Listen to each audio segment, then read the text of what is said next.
Cultura Geral. Apoio. UniBH. Aqui, sua nota do Enem vale mais. Inscreva-se em unibh.br/Enem.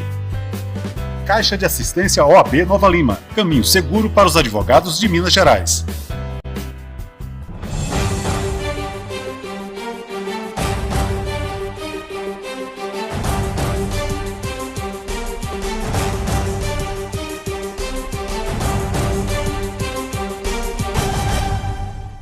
Olá, sejam todos muito bem-vindos ao Cultura Geral. É sempre um prazer fazer o Cultura Geral aqui na TV Banqueta e na Rádio Cultura de Curitiba. Também as redes sociais, né? E logo depois os programas, assim que sobem, a gente já faz a transmissão também pelas redes sociais. E depois fica disponível no YouTube, no Facebook e no Instagram. Bom, hoje a gente vai falar de desenvolvimento infantil. É uma pauta que eu tenho trazido aqui também ao longo do tempo, e esse mês de março parece que coincidiu demais, né, de trazer algumas pautas de desenvolvimento infantil, e eu estou recebendo aqui a doutora Edinize Beluzzi. A gente vai falar um pouquinho, ela é fonoaudióloga, especializada também em comportamento infantil. A gente vai falar um pouquinho desse desenvolvimento infantil, vai falar um pouquinho também dos estímulos que as crianças precisam ter, né, estabelecido para o seu desenvolvimento. Existe muita novidade nesse programa. Eu acho que é fundamental a gente pensar no desenvolvimento das crianças, que tem a ver com o desenvolvimento da sociedade, desenvolvimento da humanidade, né? Mais uma vez, sejam todos muito bem-vindos. Doutora, é um prazer te receber aqui. Fico muito feliz, né? Você está em São Paulo, todo mundo em lockdown. Esse lockdown de baixa incidência, né, que a gente está vivendo também, né? Por descentralização dos comandos, mas seja muito bem-vinda, é um prazer te receber. Eu acho que é fundamental, né? Pelo menos isso de bom a pandemia e esse processo digital nos trouxe, né? Que é a abertura de outros campos também, aqui fora também das montanhas de Minas e também das serras de Curitiba também, para entender um pouco do que acontece nesse mundo, nesse mundão aí, e como que a gente precisa lidar com as crianças. Mais uma vez, seja muito bem-vinda. Eu que agradeço o convite, é uma alegria para mim poder falar desse assunto. Fico bastante feliz de poder contribuir e compartilhar um pouco disso que é tão fascinante, nessa área do desenvolvimento infantil. Muito obrigada. Doutora, eu queria que a senhora falasse o que é o desenvolvimento infantil, como é que é a sua área de pesquisa, como que você estabeleceu essa ideia de estudar o desenvolvimento infantil, o que te cutucou para ir para essa área? Joia. Bom, eu sou fonoaudióloga, me formei pela USP em 2003, já tem 18 anos quase, né? Um pouquinho mais de 18. E eu sempre gostei muito da área de neurodesenvolvimento, né? Então, tudo que era relacionado a essas questões mais neurológicas. E de uns 10 anos para cá, eu caí de paraquedas no autismo. Falo que o autismo meio que me escolheu, e eu acabei enveredando por essa área, me tornando especialista na área de autismo e mais especificamente na intervenção precoce.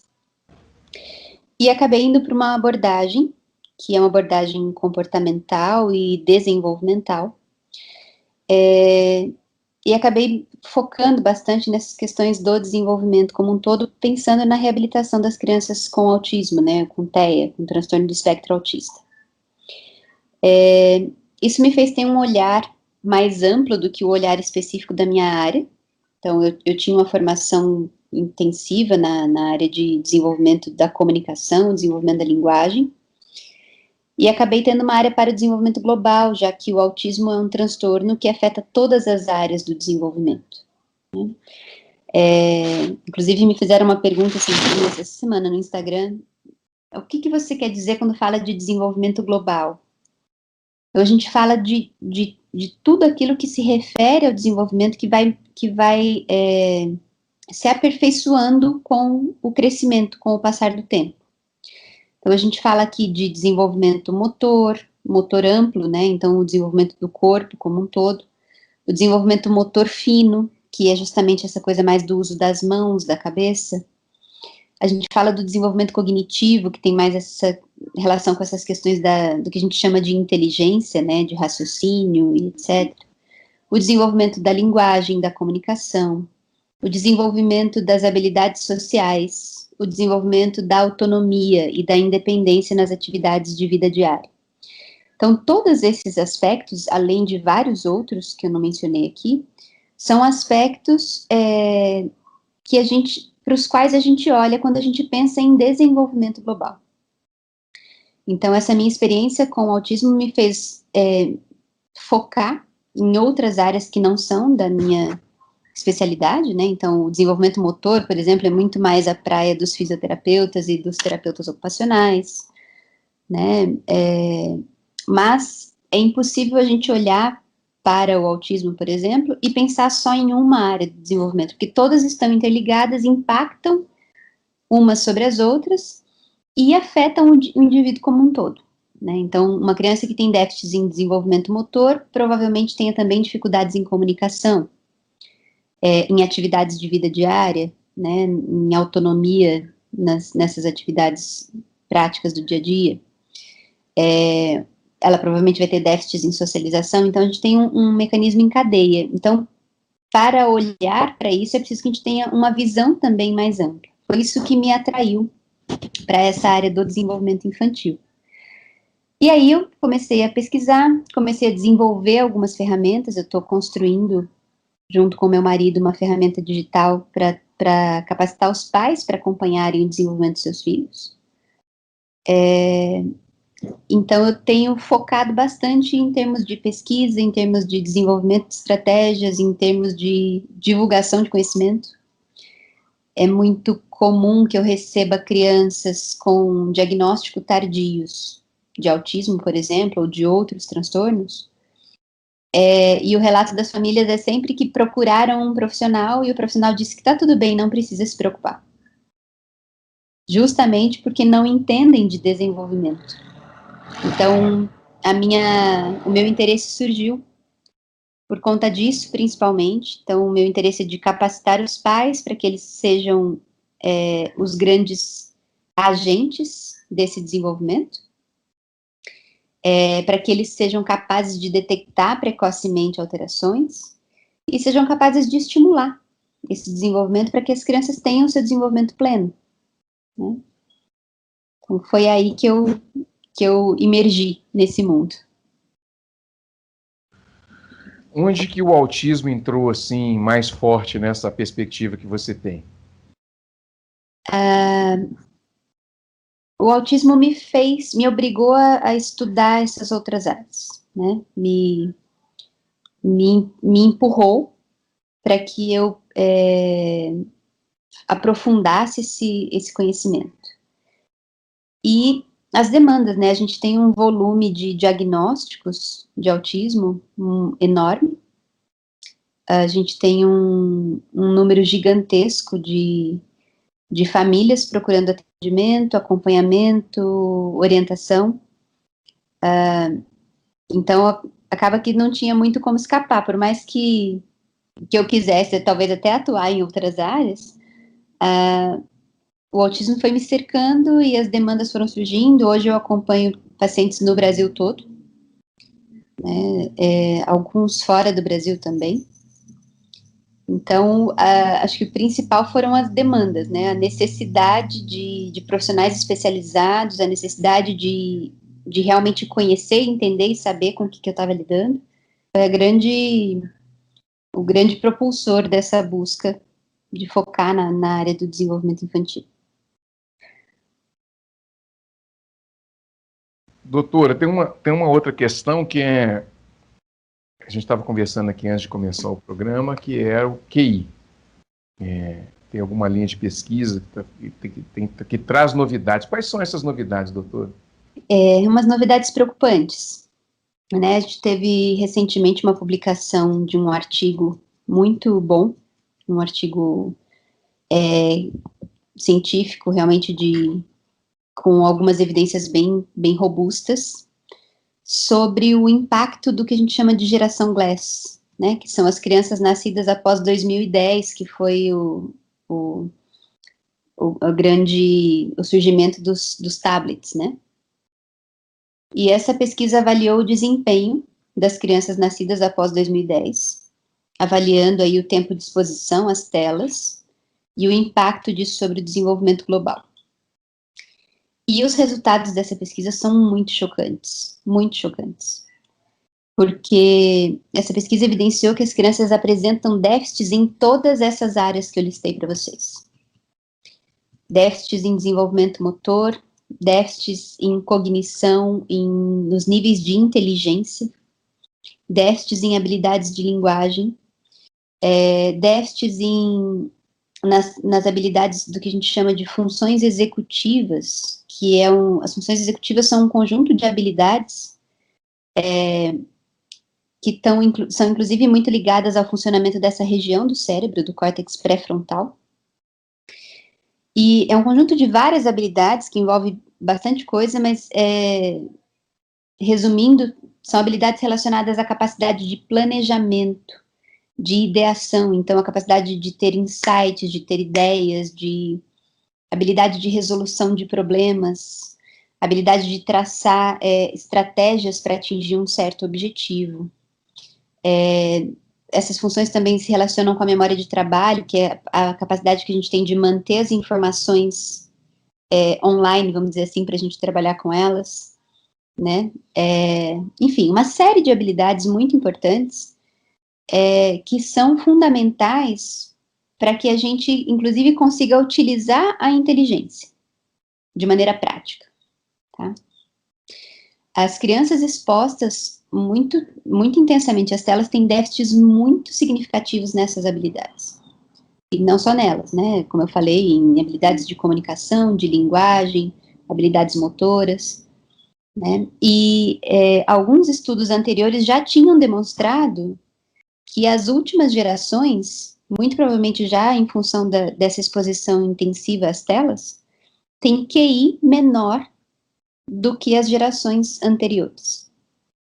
Então, aquela ideia que a gente tinha de que os aplicativos, de que os jogos e de que os recursos dos tablets, por exemplo, poderiam ser úteis para desenvolver a inteligência, porque as crianças ficam mais inteligentes aprendendo a manipular esse tipo de recurso, na verdade, uma falácia, né? É um engano.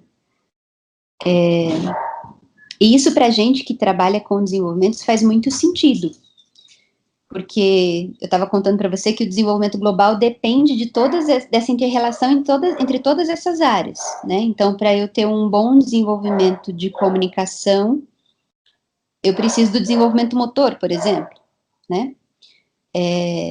E cognitivo, e social, e etc. Então, as telas privam as pessoas, as crianças principalmente, nessa fase tão importante, né, de maior plasticidade neuronal, de capacidade de aprendizagem, as telas privam as crianças dos estímulos motores que elas precisam,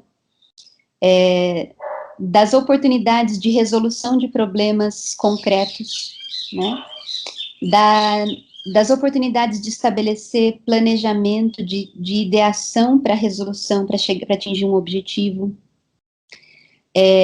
Privam as crianças dos estímulos sensoriais, fazendo uma hiperestimulação visual e auditiva, e com isso privando a criança de receber outros estímulos, né, proprioceptivos, que é o estímulo do tato profundo, táteis, olfativos, né, estímulos vestibulares, ou seja, de perceber as mudanças do corpo no espaço. Tudo isso são coisas que só o brincar na rua, subir em árvore, pular, correr, experimentar de maneira natural proporciona, né? Então, os tablets, os celulares, a televisão, elas além de fazerem uma hiperestimulação de dois sentidos apenas, sobrecarregando o cérebro e impedindo que ele dê respostas de outra natureza, priva, inclusive, a criança de receber esses outros estímulos que são tão fundamentais para o desenvolvimento global. Então, essa é outra preocupação importante do meu trabalho, justamente conscientizar as famílias do que elas podem fazer para levar os filhos a um pleno desenvolvimento. Porque nós temos uma geração profundamente danificada, vamos dizer assim, pelo excesso da exposição aos eletrônicos. E isso é muito sério. Como que os pais têm que ficar atentos a isso, doutora? Porque a gente está falando da criança, mas na realidade a gente está falando dos pais, né? Porque existe ali uma terceirização da educação dos filhos, né? E quando os pais, eu não sou pai, mas assim, pelo que a gente já entrevista aqui, pelas leituras que a gente tem, pautas como essa, vai ensinando para a gente algumas coisas. Como que os pais têm que chamar a responsabilidade nesse momento? Porque essa terceirização da educação da criança também tem um interesse, né? Ela tem um interesse. E às vezes os pais não estão percebendo isso, né? E quando perceberem isso, já é tarde demais, porque a formação da criança, ela demora para a criança, mas ela passa muito rápido para os pais, né? Ederson, a gente tem aí, inclusive, pensando nisso, a gente tem algumas preocupações importantes com relação a essa questão de tempo, né? Tanto se a gente for falar no desenvolvimento neurotípico, né, o desenvolvimento normal, que a gente costuma chamar, quanto para um desenvolvimento atípico. Então, a gente já tem uma série de trabalhos mostrando da importância dos primeiros 1000 dias da criança. Esses primeiros 1000 dias determinam praticamente tudo que ela vai ser na vida adulta. Tá? Então, esses mil dias correspondem aos 9 meses de gestação e aos primeiros 2 anos da criança. Esse é um momento muito fundamental, muito crucial, especialmente se a gente estiver pensando em intervenção precoce. É muito importante que a gente detecte alterações nesse período e inicie essas intervenções ainda nesse período. Por outro lado, isso se deve também, em grande parte, ao que a gente chama de plasticidade neuronal, que é basicamente essa capacidade adaptativa que o cérebro tem, essa capacidade de aprender, de se moldar, essa capacidade de responder aos estímulos.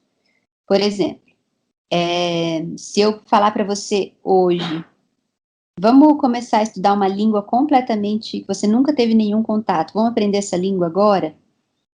A dificuldade de você aprender essa língua hoje é muito maior do que se eu tivesse exposto você a essa língua aos 4, 5 anos de idade, né?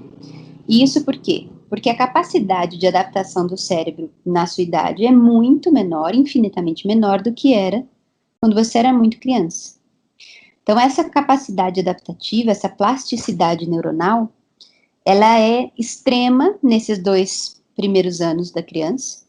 Ela ainda é muito grande até os 5 anos, ela é grande até os 12, e ela é muito pequena depois disso. E ela reduz bastante, a gente continua tendo essa capacidade adaptativa até o final da vida, mas sempre muito menor, muito mais difícil aprender alguma coisa nova aos 80 anos do que aos 8, né? Então, a gente precisa tomar muito cuidado, porque algumas habilidades que não forem adquiridas nesses primeiros anos não serão adquiridas depois. Então, uma criança que não é exposta a certos estímulos de maneira adequada nos primeiros anos, não adianta tentar expor depois, porque os resultados não serão os mesmos. Entende? Então, especialmente nesses primeiros anos de vida, esse cuidado com a educação e com a estimulação e com o desenvolvimento da criança, ele é muito fundamental, muito mesmo. Então, é muito importante que os pais planejem direitinho, porque é algo que é muito difícil terceirizar, é muito perigoso terceirizar, né? Terceirizar sem acompanhamento, terceirizar sem estar muito perto, sem se tornar realmente muito responsável, né? Terceirizar, que eu digo aqui, é tipo delegar e façam por mim, né? Qualquer que seja esse alguém, uma escola, uma babá, os avós ou qualquer coisa do tipo. Então, é preciso que os pais estejam muito envolvidos, mesmo que não possam estar 100% presentes à educação dos filhos, é preciso que eles estejam 100% envolvidos com a educação dos seus filhos, né? Isso é muito, muito sério, muito fundamental. Bom, deixa eu fazer o primeiro intervalo, fazer um intervalinho aqui na TV Banqueta e na Rádio Cultura de Curitiba. A gente está conversando com a doutora Egenise Beluzzi, a gente está conversando sobre desenvolvimento infantil, pautas super importantes aqui no Cultura Geral. Às vezes a gente fica observando, assim, aprendendo, né, e viajando, assim, como que a gente... a MPB ajuda demais a gente, né, quando o Raul Seixas fala que cada ser humano é um universo, né? E isso a gente vai entendendo à medida que a gente vai conversando, que a gente vai estudando, que a gente vai entendendo como é feita a formação do indivíduo. Não saia daí, é um minutinho só. Estaremos de volta aqui na TV Banqueta e na Rádio Cultura de Curitiba, continuando com essa pauta de desenvolvimento infantil.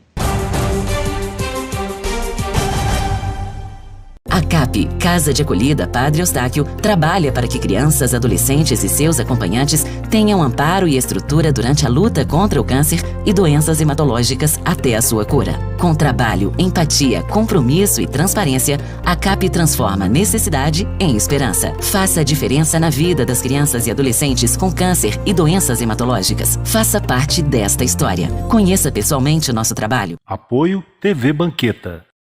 Com fome, fica muito difícil aprender. Por isso, vamos entregar milhares de kits pedagógicos para crianças e jovens e para suas famílias, cestas de alimentos e de material de limpeza. Assim, todos vão estudar protegidos e bem alimentados. Não é fácil, mas com a sua ajuda é possível. Criança Nota 10. Proteger a infância é acreditar no futuro. Apoio TV Banqueta.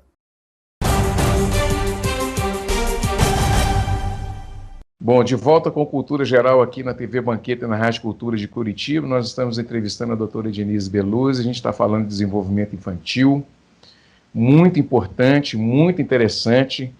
Doutora, eu queria conversar com a senhora agora sobre a importância da literatura e da arte nesses primeiros anos de vida. A gente pode dizer que é fundamental a literatura, as historinhas, o lúdico, a arte, a música.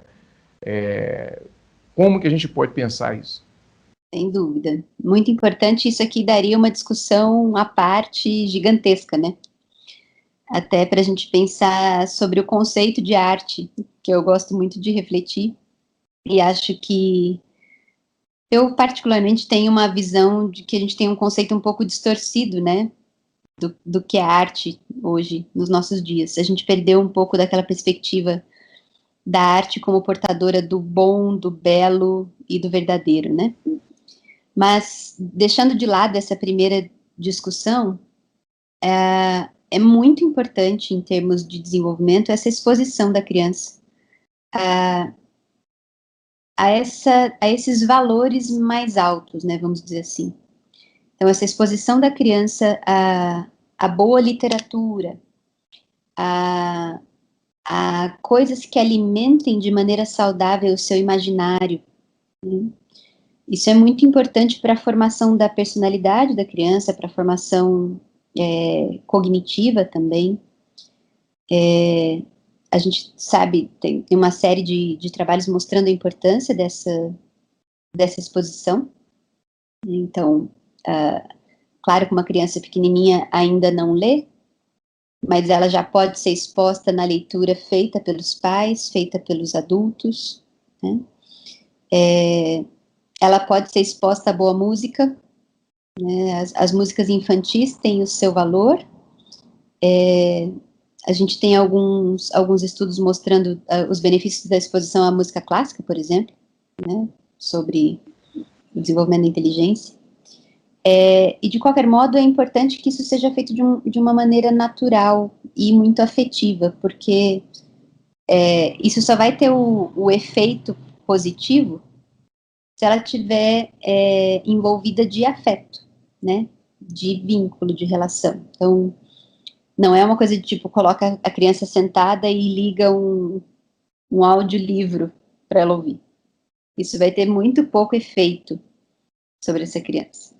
Mas a experiência de um pai ou uma mãe de sentar com essa criança, de ler para ela, de mostrar as imagens, de criar um momento ali de afeto, vai com certeza fazer um bem enorme para o desenvolvimento cognitivo, emocional e do imaginário dessa criança. Desenvolvimento intelectual, doutora, se a gente for pensar, eu acho que hoje é uma situação que a gente tem que pensar redobradamente, né, no desenvolvimento intelectual das crianças. Com essa exposição digital toda que a gente está vivendo, não está meio que elitizando mais ou menos a formação de cada... É quase que um darwinismo digital, se eu posso usar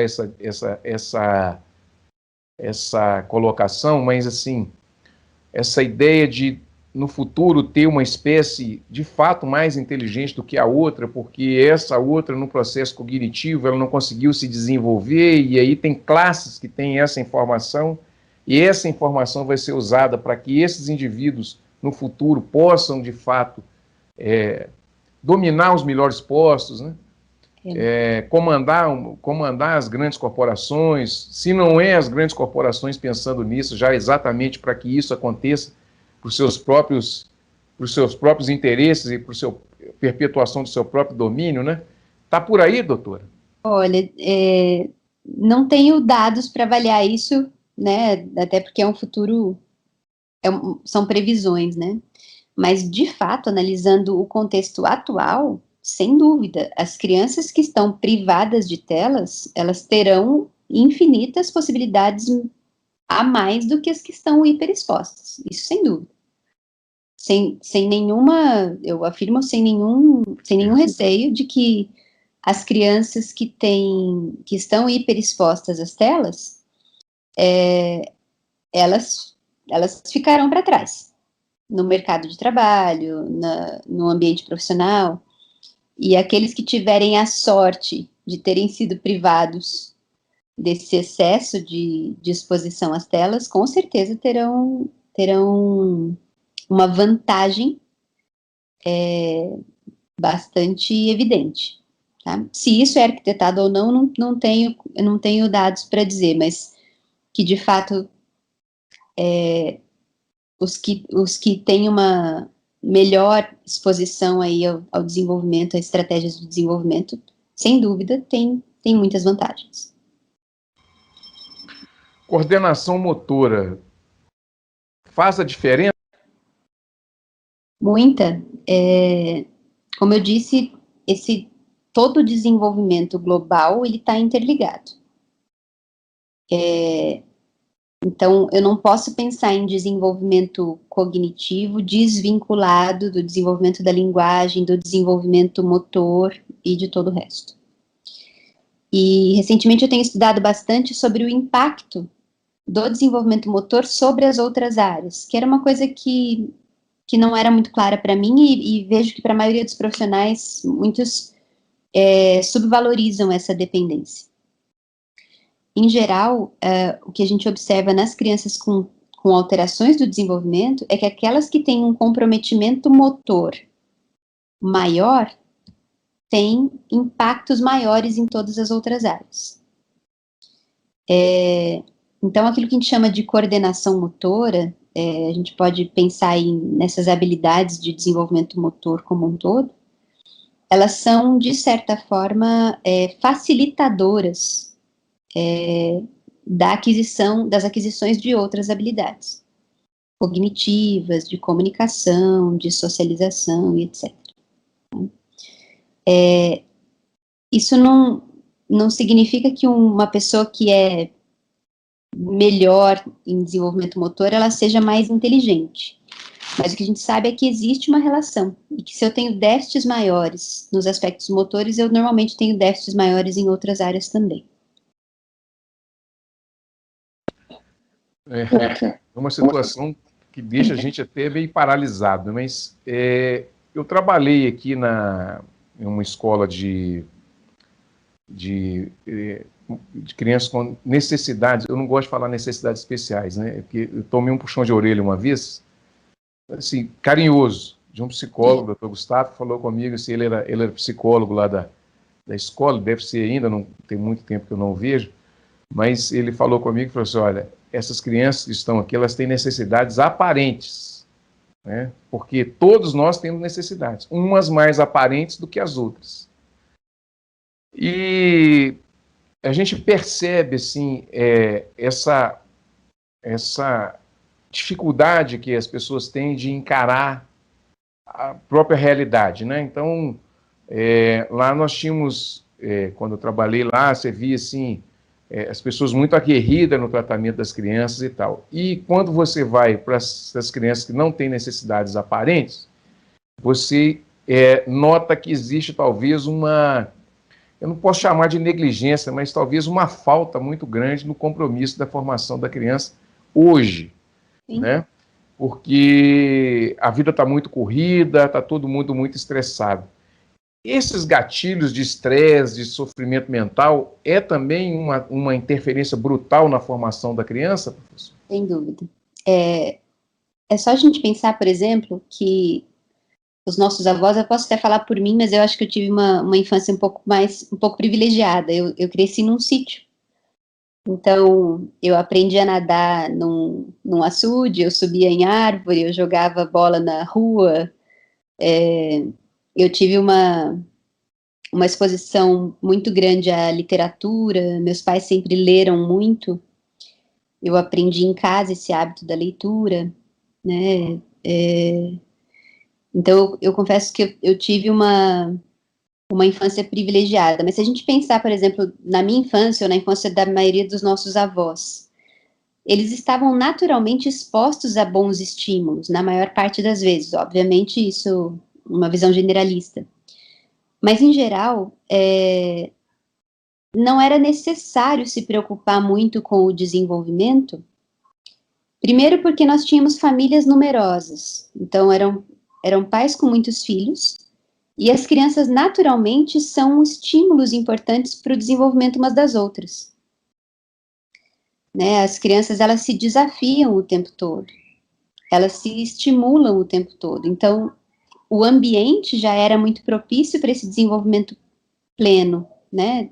Pelo menos em alguns aspectos, em algumas áreas. A gente tinha atividades que eram muito, muito proveitosas, né, atividades motoras, atividades de grupo, né, ninguém precisava se preocupar em socialização, ninguém precisava se preocupar muito com essa estimulação motora, enfim, isso tudo acontecia de modo muito natural. Hoje em dia a gente tem um ritmo de vida onde a gente tem famílias sobrecarregadas, pais muito estressados, crianças hipoestimuladas, fechadas, né, num ambiente muito pobre de estímulos, e, consequentemente, a gente tem um ciclo que se retroalimenta, né, em função disso. Então, o nosso arranjo social, ele é muito desfavorável como um todo para esse desenvolvimento, né. A gente tem, eu lembro que quando a gente estudava lá os casos relatados na história de crianças que tinham muita privação de estímulos, eram crianças que ficaram, sei lá, por algum ato criminoso, fechadas num cubículo, né, por meses e etc. E a gente vê, por exemplo, na nossa situação de pandemia, a gente tem as crianças praticamente num mesmo regime daquilo que a gente descrevia como sendo aquela privação máxima de estímulos. Então, crianças fechadas num apartamento, quase sem possibilidades de bons estímulos. Então, com certeza, isso vai ter um impacto muito grande, né, sobre o futuro, né, dessas crianças de agora. Você citou aí esse momento, olha que desafio, eu não tinha pensado nisso, mas a gente, por isso que a entrevista aberta é muito boa, né? Porque à medida que as questões vão aparecendo, a gente vai criando as perguntas. E me veio agora nessa situação que nós estamos aí com 12 meses de pandemia, podemos ficar aí pelo menos mais uns 24. Né? Não vai passar tão cedo. E essas crianças que estão colocando aí nesses últimos 9 meses, que vai fazer 36 meses, que é o período que você, 1000 dias, né?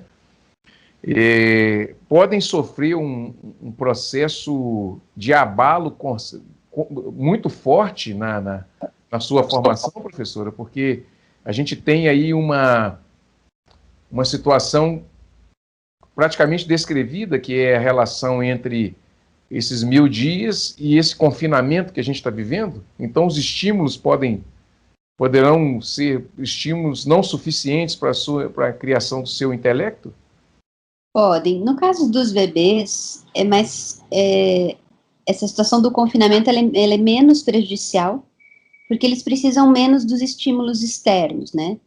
Vamos dizer assim, uma criança até os 2 anos, ela precisa muito mais do estímulo afetivo, do colo, das brincadeiras naturais, né, de interação social, de estímulo verbal, né, enfim. Você não precisa que um bebê até os 2 anos explore muitas coisas do ambiente para o seu desenvolvimento, né, do ambiente externo, pensando assim. Contudo, eu penso especialmente nas crianças aí entre 2 e 5 anos que pegaram esse período, eu acho que essas vão estar ainda mais prejudicadas, né, porque estão no auge das possibilidades do seu desenvolvimento ali, motor principalmente, social e etc. E a gente tem uma privação gigantesca, né? E, em geral, essas crianças estão sendo muito mais expostas porque as famílias não sabem o que fazer com essas crianças dentro de casa, né? Então, a exposição às telas é ainda muito maior para esse público, para essa faixa etária, né? Que é uma faixa etária trabalhosa, né? O terrible two, todo mundo costuma dizer, né? Aquela fase dos 2 aninhos, que é bem difícil, normalmente, para as famílias, e onde a criança precisa gastar muita energia, e a gente tem muito pouca possibilidade disso, né? Então, sem dúvida, eu penso que esses 24 meses, especialmente para essa faixa etária, vai ser muito danoso. As famílias mais numerosas têm de novo vantagens, né? Então, as crianças que têm irmãos, que estão ali naturalmente se estimulando uns aos outros, eles têm muito mais vantagem, porque tem muito mais oportunidades de aprendizagem do que as crianças que são filhos únicos, por exemplo, com um único irmão, com diferença de idade muito grande.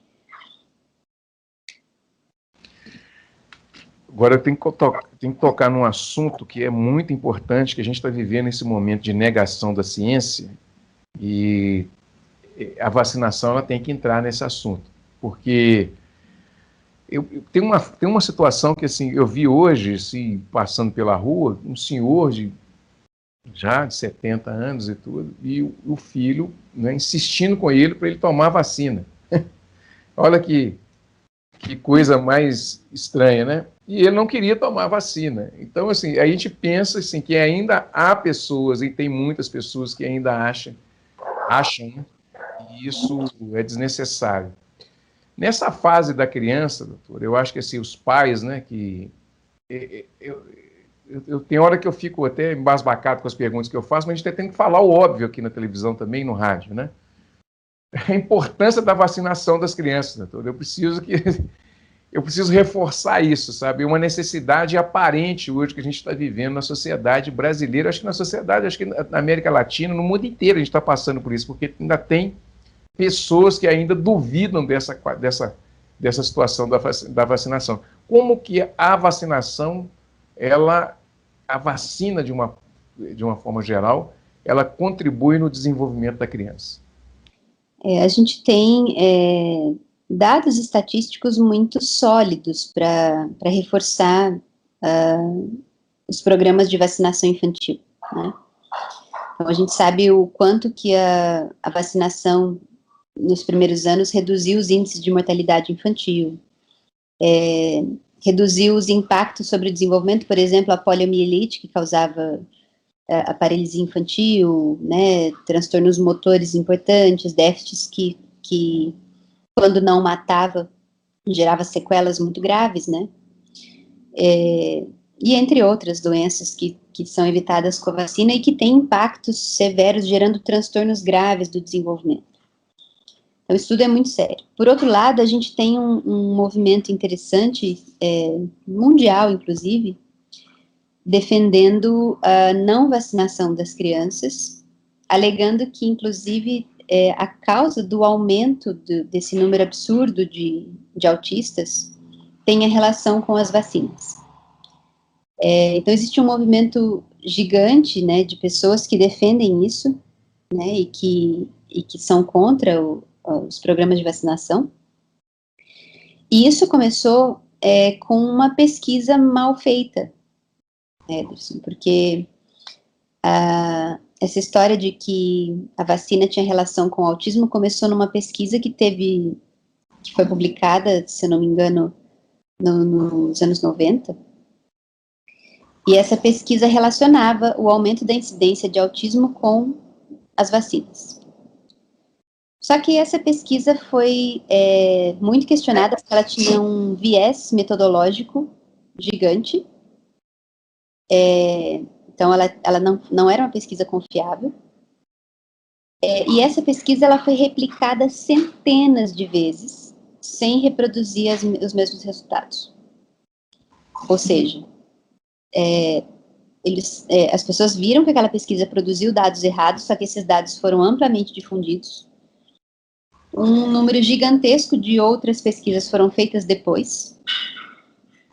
Só que essas pesquisas mostraram que aquela primeira pesquisa não estava certa, que não existe nenhuma relação entre o aumento do número de casos de autismo e as vacinas. Mas mesmo assim, aquela história, né, da notícia espalhada...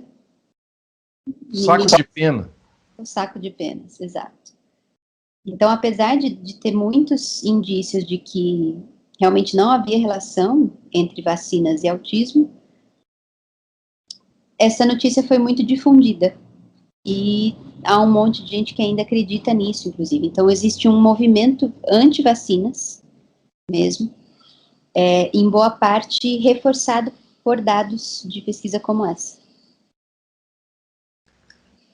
Bom, gente, deixa eu fazer um intervalinho. Tem que fazer um intervalo nas pautas também, assim, tem sempre esses percalços. A gente tem que trazer, como dizia Nelson Rodrigues, a vida como ela é. Não saia daí, estamos aqui na TV Banqueta e na Rádio Cultura de Curitiba, entrevistando a doutora Edinize Veloso. A gente está falando de desenvolvimento infantil, estamos falando de uma série de assuntos que normalmente não se vê nas televisões abertas e conversando sobre esses assuntos que são tão importantes para a sociedade brasileira. Não saia daí, um minutinho só, estaremos de volta aqui na Rádio Cultura de Curitiba e na TV Banqueta. Com fome, fica muito difícil aprender. Por isso, vamos entregar milhares de kits pedagógicos para crianças e jovens e para suas famílias, cestas de alimentos e de material de limpeza. Assim, todos vão estudar protegidos e bem alimentados. Não é fácil, mas com a sua ajuda é possível. Criança Nota 10. Proteger a infância é acreditar no futuro. Apoio TV Banqueta. Todos os dias, milhares de pacientes de Nova Lima, Raposo e Rio Acima procuram o Hospital Nossa Senhora de Lourdes para receber atendimento, sendo que 80% deste atendimento é pelo SUS. O Hospital Nossa Senhora de Lourdes é filantrópico e sem fins lucrativos, por isso precisamos de toda a ajuda possível. A sua doação é muito importante para a restauração do telhado do hospital, que é uma das necessidades emergentes. Quando você doa para o Hospital Nossa Senhora de Lourdes, você não estará ajudando somente a restaurar o telhado do hospital, mas também a recuperar milhares de vidas.